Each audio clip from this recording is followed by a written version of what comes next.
Hello दोस्तों, नमस्ते।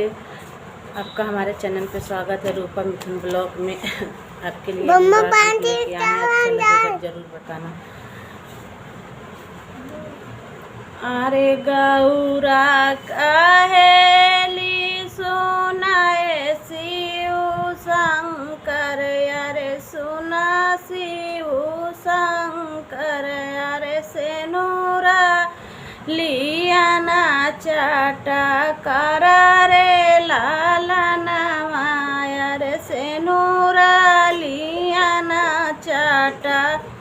करा रे लाला नवा, मोरे देशे सेनुरा से बियाह ना होला, रे बियाह ना होला, मोरे देशे भभूते कार युवाजा रे लाला नवाया, रे मोरा देशे भभूते कारा रिवाजा रे लाला नवाया, रे गौरा कहेली सुनाए शिव शंकर, सुनाए शिव शंकर, अरे बजवालिया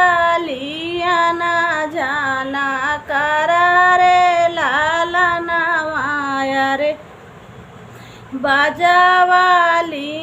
ना जाना करा रे लाला नवाया,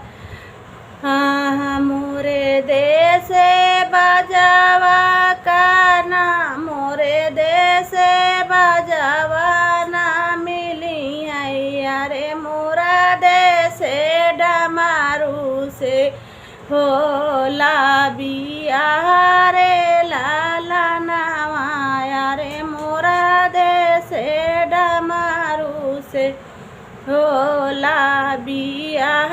रे लाला नवाया, रे गौरा कहेली सुनाए शिव शंकर, सुनाए शिव शंकर, अरे चुनारी लिया ना गोटे दारा रे लाला नवाया, रे चुनारी लिया ना गोटे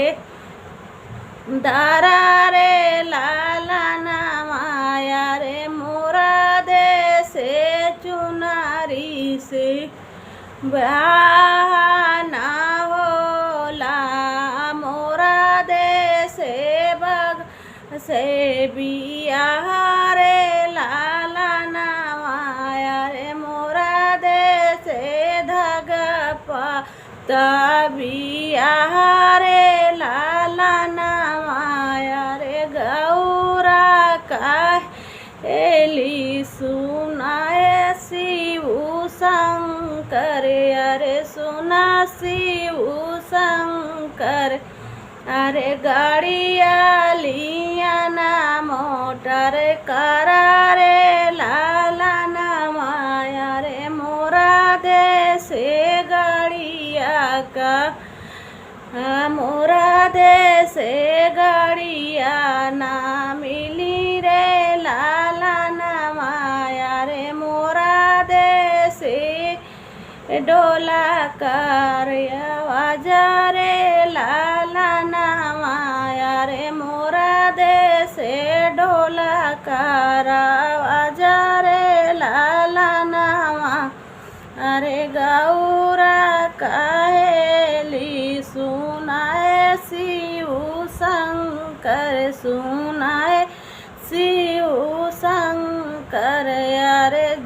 सेनुरा लिया ना चाटा करा रे लाला नवा।